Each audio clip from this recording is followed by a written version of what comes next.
అందరికీ నమస్కారం. నా ఛానల్కి తిరిగి స్వాగతం. ఈరోజు సైలో సిరీస్ తెలుగు ఎక్స్ప్లెనేషన్లో భాగంగా 9వ ఎపిసోడ్ అయిన ద గెట్ అవేతో మీ ముందుకు వచ్చా. ప్రీవియస్ ఎపిసోడ్ అయిన హనా నికిల్స్లో సైలో ప్యాక్ట్ ప్రకారం సైలో నుండి బయటికి వెళ్ళిపోతామని అనకూడదు. ఒకవేళ అలా అంటే మాత్రం వారికి ఒక యాంటీ రేడియేషన్ సూట్ వేసి సైలో బయట ఉన్న విషపూరిత ప్రపంచంలోకి పంపేస్తారు. ఇప్పటి వరకు సైలో నుండి బయటకు వెళ్ళిన వాళ్ళు ఎవరు 2 లేదా 3 నిమిషాల కంటే ఎక్కువసేపు బ్రతకలేదు. బెర్నార్డ్ మరియు రాబర్ట్ సిమ్స్, జూలియట్ నికోల్స్ తమ దారికి అడ్డు రాకుండా ఉండేందుకు ఆమె అనకపోయినా సరే సైలో నుండి బయటకు వెళ్ళిపోతుంది అని చెప్పి ఆమెను బయటకు పంపించేందుకు అరెస్ట్ చేసి తీసుకెళ్తూ ఉంటారు. కానీ డిప్యూటీ బిల్లింగ్స్కి హ్యాండ్ సిండ్రోమ్ ఉండడంతో దాన్ని ఉపయోగించుకుని జూలియట్ నికోల్స్ వాళ్ళ దగ్గర నుంచి హార్డ్ డ్రైవ్ లాక్కుని అక్కడ నుండి తప్పించుకుంటుంది. ఆ హార్డ్ డ్రైవ్తో ఏం చేయబోతుందో 9వ ఎపిసోడ్ అయిన ద గెట్ అవేలో ఇప్పుడు చూద్దాం. ఎపిసోడ్ స్టార్టింగ్లో సైలో స్టెప్స్ నుండి కిందకు దూకేసిన జూలియట్ నికోల్స్ కింద లెవెల్లో పడిపోయి అక్కడ నుండి ఎవరికీ కనిపించకుండా తప్పించుకుంటుంది. ఈలోగా రాబర్ట్ సిమ్స్ మరియు డిప్యూటీ పాల్ బిల్లింగ్స్ కింద లెవెల్కి వచ్చి చూసేసరికి జూలియట్ అక్కడెక్కడా కనిపించదు. రాబర్ట్ సిమ్స్ ఆమెను అసలు ఎలా వదిలేసావు అన్నట్లుగా పాల్ బిల్లింగ్స్ మీద అనుమానం వ్యక్తం చేస్తాడు. దానికి పాల్ బిల్లింగ్స్, నేను కావాలని ఆమెను వదిలేశానని అనుకుంటున్నావా అని రాబర్ట్ సిమ్స్తో అంటాడు. ఈలోగా అక్కడ ఉన్న ప్రజలు ఏం జరిగింది అని గుసగుసలాడుకుంటూ ఉంటారు. అది గమనించిన రాబర్ట్ సిమ్స్, అంతా బాగానే ఉంది, మీరంతా మీ ఇళ్ళకి వెళ్ళండి అని చెప్తాడు. తర్వాత పాల్ బిల్లింగ్స్ను కూడా రాబర్ట్ సిమ్స్ ఇంటికి పంపించేస్తాడు. జూలియట్ నికోల్స్ ఎలా తప్పించుకుందో తెలియక రాబర్ట్ సిమ్స్ మరియు బెర్నార్డ్ ఇద్దరు పిచ్చెక్కిపోతూ ఉంటారు. సైలోలో డిప్యూటీ పాల్ బిల్లింగ్స్ అలా ఎవరిని వదిలేసే వ్యక్తి కాదని, అందుకే అతన్ని ఇంటికి పంపించానని రాబర్ట్ సిమ్స్ బెర్నార్డ్తో అంటాడు. అప్పుడు బెర్నార్డ్ రాబర్ట్ సిమ్స్తో ఆమెకు సహాయం చేసిన మార్తా వాకర్ని, అలాగే జూలియట్ నికోల్స్ తండ్రి అయిన పీట్ నికోల్స్ని విచారణ చేయించమని చెప్తాడు. అంతేకాకుండా ఆమె రీసెంట్గా ఎవరితో అయినా మాట్లాడిందా అని కూడా రాబర్ట్ సిమ్స్ను అడుగుతాడు. రాబర్ట్ సిమ్స్ బెర్నార్డ్ దగ్గర నుంచి బయటకు వచ్చి రైడర్ సెట్తో జూలియట్ నికోల్స్ సన్నిహితురాలైన మార్తా వాకర్ని, అలాగే ఆమె తండ్రి పీట్ నికోల్స్ని విచారించమని చెబుతాడు. అంతేకాకుండా తన మీద ఉన్న కోపంతో జూలియట్ నికోల్స్ తన ఫ్యామిలీకి ఏదైనా ప్రమాదం కలిగించవచ్చునేమో అని భయపడి రాబర్ట్ సిమ్స్ కొంతమంది రైడర్స్ను తన ఫ్యామిలీకి ఎస్కార్ట్గా పంపమని ఆదేశిస్తాడు. ఇంటికి వెళ్ళిన డిప్యూటీ పాల్ బిల్లింగ్స్ తన వైఫ్ క్యాట్ బిల్లింగ్స్తో తనకు ఉన్న హ్యాండ్ సిండ్రోమ్ కారణంగా ఈరోజు జూలియట్ నికోల్స్ తప్పించుకుని అని చెబుతూ తన సిండ్రోమ్ గురించి రాబర్ట్ సిమ్కు చెప్పేస్తానని అంటాడు. అప్పుడు క్యాట్ బిల్లింగ్స్, నువ్వు అలా చెప్తే నీకు జాబ్ ఉండదు, తర్వాత మన ఫ్యామిలీ పరిస్థితి ఏంటి, ఇదే మంచి టైం, నువ్వు ఈ డిప్యూటీ పదవిని వదిలేసి మళ్ళీ జ్యుడిషియల్ డిపార్ట్మెంట్లో జాయిన్ అవ్వని పాల్ బిల్లింగ్స్తో అంటుంది. దానికి పాల్ బిల్లింగ్స్ ప్రస్తుతం ఉన్న ఈ జాబ్ తనకు చాలా నచ్చింది అని చెబుతూ ఎలాగైనా తన మీద పడిన నిందను తొలగించుకోవడానికి జూలియట్ నికోల్స్ని పట్టుకుంటానని, తనపై వచ్చిన అపవాదును పోగొట్టుకుంటానని చెప్పి అక్కడి నుండి వెళ్ళిపోతాడు. రైడర్స్ ఇచ్చిన ఇన్ఫర్మేషన్తో మెకానికల్ డిప్యూటీ అయిన హ్యాంక్ మార్తా వాకర్ను జూలియట్ నికోల్స్ ఎక్కడికి ఏమైనా వచ్చిందా అని అడుగుతాడు. అలాగే రాబర్ట్ సిమ్స్ జూలియట్ తండ్రి అయిన పీట్ నికోల్స్ను కూడా విచారిస్తాడు. కానీ వాళ్ళిద్దరూ కూడా జూలియట్ నికోల్స్ గురించి తమకేమీ తెలియదు, ఇక్కడికి రాలేదు అని చెప్తారు. రాబర్ట్ సిమ్స్ ఇచ్చిన కమాండ్స్ వల్ల 2 రైడర్స్ అతని ఫ్యామిలీకి ఎస్కార్ట్గా వెళ్తారు. కానీ అప్పటికే రాబర్ట్ సిమ్స్ కొడుకు మరియు అతని వైఫ్ దాదాపుగా ఇంటికి చేరుకుంటారు. అప్పుడు రాబర్ట్ సిమ్స్ వైఫ్, మేము ఇంటి దగ్గరే ఉన్నాం కదా, మేము బాగానే ఉన్నాం, మీరు వెళ్ళండి అని రైడర్స్తో చెబుతుంది. కానీ రైడర్స్ మాత్రం మేము మీ ఇల్లు సెర్చ్ చేసి వెళ్తామని అంటారు. దానికి రాబర్ట్ సిమ్స్ వైఫ్, నేను కూడా 11 సంవత్సరాలు రైడర్గా పనిచేసి ఇప్పుడే ఐటీ డిపార్ట్మెంట్లో పనిచేస్తున్నాను, ఎవరైనా వస్తే ఎలా కాపాడుకోవాలో నాకు తెలుసు అని చెప్పి వాళ్ళని అక్కడ నుండి పంపించేస్తుంది. ఇంతలో రాబర్ట్ సిమ్స్ భార్య డోర్ ఓపెన్ చేసి లోపలికి వెళ్ళేసరికి అక్కడ ఎవరో ఉన్నట్టు ఆమెకు అర్థమవుతుంది. వెంటనే తన కొడుకు యాంథోనీని ఒక రూమ్లో పెట్టి గన్ తీసుకుని ఇంట్లో వచ్చిన వాళ్ళ కోసం వెతుకుతూ ఉంటుంది. అలా వెతుకుతుండగా ఆమె బెడ్రూమ్లో బెడ్పై హార్డ్ డ్రైవ్ కనిపిస్తుంది. అదేమిటి అని చూసేలోపే వెనక నుంచి జూలియట్ నికోల్స్ వచ్చి ఆమెకు హ్యాండ్ కప్స్ వేసి కిచెన్లో బంధిస్తుంది. లూకస్ కైల్ చెప్పినట్టుగా ఆ hard drive Robert Sims computer స్క్రీన్లో కానీ బెర్నార్డ్ కంప్యూటర్ స్క్రీన్లో కానీ మాత్రమే ఓపెన్ అవుతుంది అని గ్రహించిన జూలియట్ నికోల్స్ ఆ హార్డ్ డ్రైవ్ను రాబర్ట్ సిమ్స్ కంప్యూటర్లో ఓపెన్ చేయడానికి ప్రయత్నిస్తూ ఉంటుంది.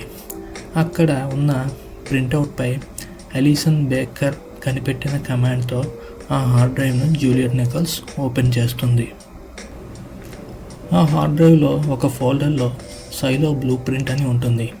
అది ఓపెన్ చేసి చూస్తే మెకానికల్ లెవెల్స్ కింద ఉన్న డిగ్గింగ్ మిషన్ దగ్గర నీటి అడుగు నుండి ఒక టన్నల్లోకి వెళ్ళే దారి ఉన్నట్టు ఆ బ్లూ ప్రింట్లో ఉంటుంది. అందులో చాలా ఫోల్డర్స్ ఉంటాయి. వాటిలో స్టార్ట్ హియర్ అనే ఫోల్డర్ ఉంటుంది. దాన్ని ఓపెన్ చేసి చూడగానే జార్జ్ మాట్లాడుతున్నట్లుగా ఒక వీడియో రికార్డింగ్ కనిపిస్తుంది.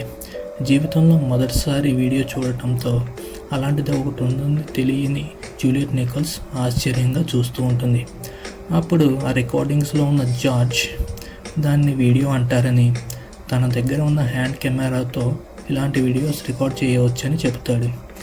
ఇంతలో రాబర్ట్ సిమ్స్ భార్య హ్యాండ్ కప్స్ను విప్పేసుకుని గన్ను తీసుకుని వచ్చి ఆ హార్డ్ డ్రైవ్ని వెంటనే డిస్కనెక్ట్ చేయమని, లేదంటే కాల్ చేస్తానని హెచ్చరిస్తుంది. ఆమె, నువ్వు ఈ కంప్యూటర్లో హార్డ్ డ్రైవ్ పెట్టగానే ఐటీ డిపార్ట్మెంట్ వాళ్ళకు నువ్వు మా ఇంట్లో ఉన్నావని తెలిసిపోతుంది. వెంటనే రైడర్స్ వచ్చి నా అపార్ట్మెంట్ మొత్తం నాశనం చేసేలోపు నువ్వు ఇక్కడి నుండి వెళ్ళిపో అని చెప్తుంది. దాంతో రాబర్ట్ సిమ్స్ భార్య జూలియట్ నికోల్స్ను అక్కడి నుండి పంపించేస్తుంది. ఇంతలో డిప్యూటీ పాల్ బిల్లింగ్స్ జూలియట్ నికోల్స్ను పట్టుకోవడానికి ఆమె అపార్ట్మెంట్లో ఏమైనా క్లూ దొరుకుతాయేమో అని అక్కడికి వెళ్తాడు. అప్పటికే అక్కడ రైడర్ సెక్యూరిటీ వాళ్ళు జూలియట్ నికోల్స్ గదిలో హార్డ్ డ్రైవ్ కోసం వెతుకుతూ ఉంటారు. అంతలో అక్కడికి వచ్చిన డిప్యూటీ పాల్ బిల్లింగ్స్ లోపలికి వెళ్ళబోతుండగా అక్కడ Ryder search in-charge judge Meadows ఆదేశాల ప్రకారం తన టీం తప్ప మరెవ్వరికి జూలియట్ నికోల్స్ అపార్ట్మెంట్లోకి వెళ్ళే అధికారం లేదని చెబుతుంది. దీంతో ఆమె పాల్ బిల్లింగ్స్ను అక్కడి నుండి లోపలికి వెళ్లకుండా వెనక్కి పంపించేస్తుంది. ఇంతలో రైడర్స్ ఇచ్చిన సమాచారంతో రాబర్ట్ సిమ్స్ తాత్కాలిక మేయర్ అయిన బెర్నార్డ్ హోలాండ్ దగ్గరకు వచ్చి జూలియట్ నికోల్స్ సన్నిహితంగా ఉన్న వారందరినీ విచారించామని, కానీ జూలియట్ నికోల్స్ ఎక్కడ ఉందో మాత్రం ఇంకా తెలియలేదని చెప్తాడు. అప్పుడు బెర్నార్డ్ షరీఫ్ డిపార్ట్మెంట్కు సొంత పోర్టర్స్ ఉంటారు కదా, వాళ్ళ ద్వారా ఏమైనా సమాచారం తెలిసిందా అని రాబర్ట్ సిమ్స్ని అడుగుతాడు.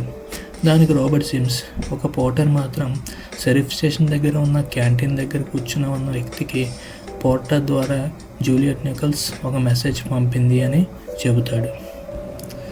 అంతేకాక అతని పేరు లూకస్ కైల్ అని, అతను ఐటీ డిపార్ట్మెంట్లో అనలిస్ట్గా పనిచేస్తున్నాడని రాబర్ట్ సిమ్స్ బెర్నార్డ్తో చెప్తాడు. ఇంకా మెసేజ్లో క్యాఫ్టేరియాలో కనిపించే లైట్స్ గురించి ఇంకా తెలుసుకోవాలంటే తన అపార్ట్మెంట్కు లూకస్ కైల్కు రమ్మని ఉందని చెప్తాడు. వెంటనే బెర్నార్డ్ ఆ లూకస్ కైల్ని వెంటనే తన దగ్గరకు తీసుకురమ్మని రాబర్ట్ సిమ్స్కు ఆదేశాన్ని ఇస్తాడు. అప్పుడు లూకస్ కైల్ బెర్నార్డ్ ఆఫీస్కు తీసుకువస్తారు. నువ్వు క్యాఫ్టేరియాలో స్క్రీన్ నుండి కనిపించే లైట్స్ను ఎప్పుడూ గమనిస్తూ ఉంటావు కదా, ఎందుకు అని బెర్నార్డ్ అడుగుతాడు. దానికి లూకస్ కైల్, ఖాళీ సమయంలో అది నాకు హాబీలా మారింది, అక్కడ కనిపించే లైట్స్ను అనాలిసిస్ చేస్తూ ఉంటాను అని చెప్తాడు. నీకు జూలియట్ నికోల్స్ నుంచి ఒక పోర్టర్ మెసేజ్ తీసుకువచ్చాడు కదా,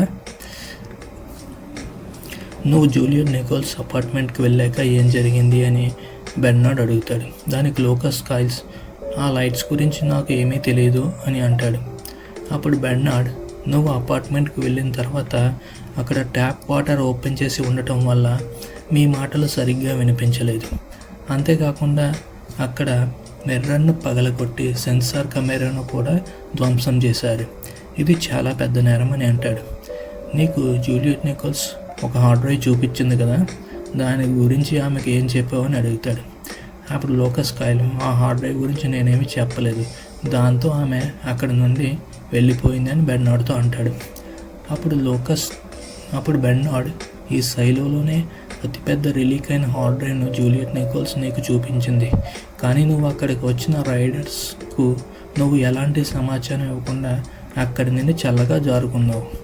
ఇది చాలా పెద్ద నేరం. దీనికి నన్ను సైలోలో అత్యంత భయంకరమైన మైన్స్ డిపార్ట్మెంట్కి పంపవచ్చు, లేదా క్లీనింగ్ చేయడానికి సైలో బయటికి పంపేయవచ్చు అని బెర్నార్డ్ లూకస్ కాయిల్ని బెదిరిస్తాడు.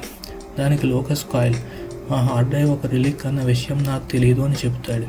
దానికి బెర్నార్డ్, నువ్వు ఐటీలో మంచి అనలిస్ట్ కదా, ఆ హార్డ్ డ్రైవ్ చూసి ఏం అనాలిసిస్ చేసావు చెబితే నీకు శిక్ష పడకుండా చూస్తానని అంటాడు. దానికి లూకస్ కాయిల్, అది ఒక పాత హార్డ్ డ్రైవ్, దానికి సొట్టలు పడి ఉన్నాయి, దాని మీద 18 అనే సీరియల్ నెంబర్ ఉంది అనే సమాచారాన్ని బెర్నార్డ్కు లూకస్ కాయిల్ చెప్తాడు. లూకస్ కాయిల్ను ఎక్కడైనా సీక్రెట్ ప్లేస్లో పెట్టమని చెప్పి బెర్నార్డ్ రాబర్ట్ సిమ్సన్ తీసుకొని సిస్టమ్స్ని మానిటర్ చేసే జెనిటర్ రూమ్కి వెళ్తారు.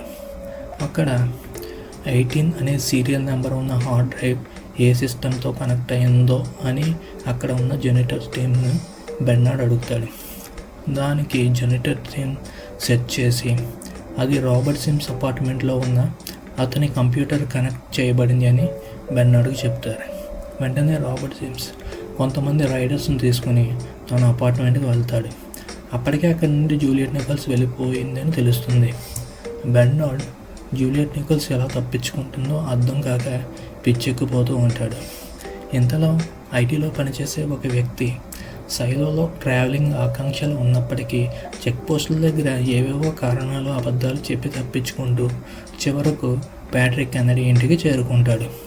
అక్కడికి వెళ్ళాక షరీఫ్ జూలియట్ నికోల్స్ని చూసి అతను భయపడిపోతాడు. ఏంటి షరీఫ్ ఇక్కడ ఉంది, నన్ను ఎందుకు ఇరికిస్తున్నావని ఆ వ్యక్తి ప్యాట్రిక్ కెనడీని అడుగుతాడు. దానికి ప్యాట్రిక్ కెనడీ, జూలియట్ నికోల్స్ ఈ పాటికే మాజీ షరీఫ్ అయిపోయి ఉంటుందిలే అని అంటాడు. అప్పుడు ఆ వైటీ వ్యక్తి అక్కడి నుండి వెళ్ళిపోతుండగా జూలియట్ నికోల్స్ అతన్ని ఆపి, నువ్వు ఐటీలో పనిచేస్తున్నావు, నీ స్కిల్స్తో సైలోలో కెమెరాలను హ్యాక్ చేసి రిలీక్ వస్తువులను బయట అమ్ముతున్నావు, ఇది చాలా పెద్ద నేరం ఉంటుంది. అప్పుడు అతనికి ఇంకేం చేయాలో తెలియక, ఇప్పుడు ఇంతకీ నీకేం కావాలి అని జూలియట్ నికోల్స్ని అడుగుతాడు. అప్పుడు జూలియట్ నికోల్స్ తన దగ్గర ఉన్న హార్డ్ డ్రైవ్ ఆ ఐటీ వ్యక్తికి ఇస్తుంది. ఆ హార్డ్ డ్రైవ్ని చూసిన అతను, ఇది చాలా పాత హార్డ్ డ్రైవ్, దీన్ని ఓపెన్ చేయడానికి నేను చాలాసార్లు ప్రయత్నించాను, ఓపెన్ కావడంతో దాన్ని ఎవరికీ తెలియకుండా రెజీనా జాక్సన్కు అమ్మేశాను.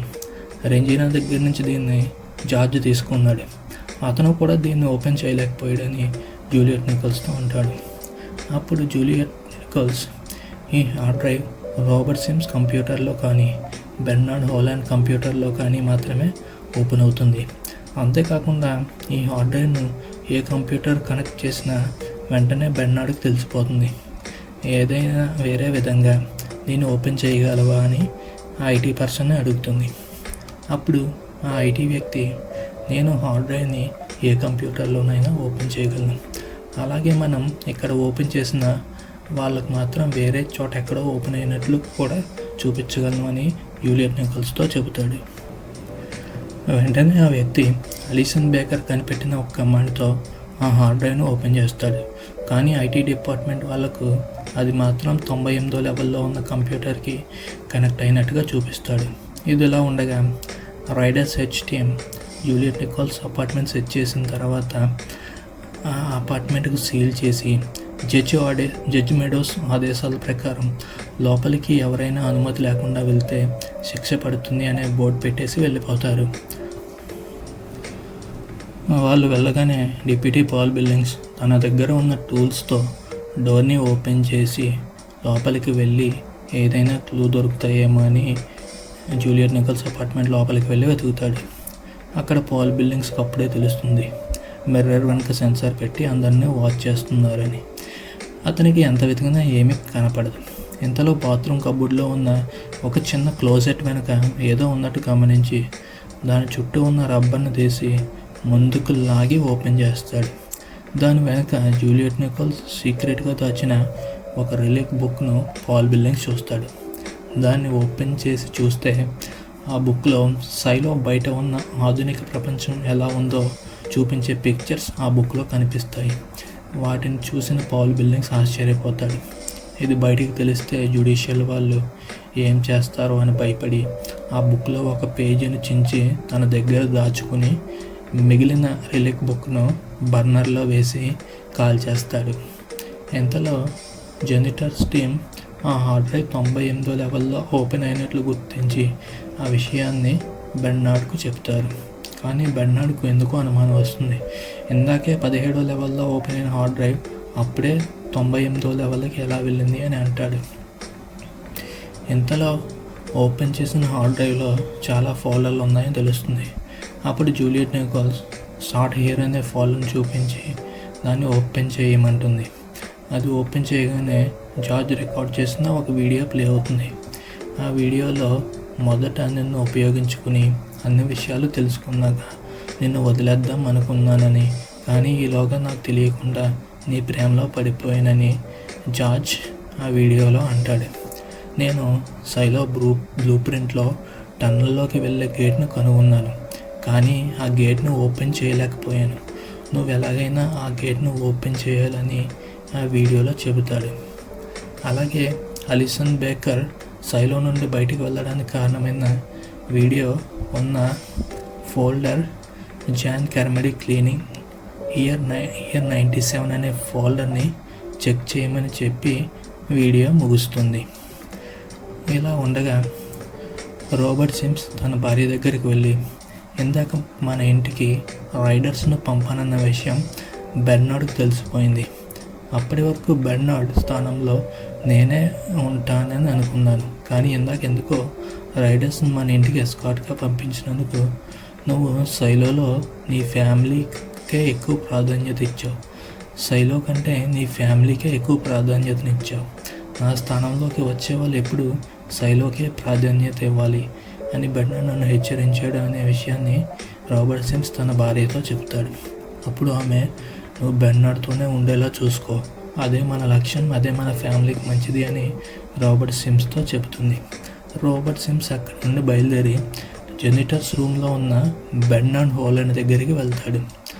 అప్పుడు బెర్నార్డ్ జూలియట్ నికోల్స్ ఎవరి సహాయంతో ఆ హార్డ్ డ్రైవ్ను తప్పు పీసీకి లింక్ అయినట్లు చూపించి మనల్ని తప్పుదారి పట్టిస్తుంది అని రాబర్ట్ సిమ్స్తో అంటాడు.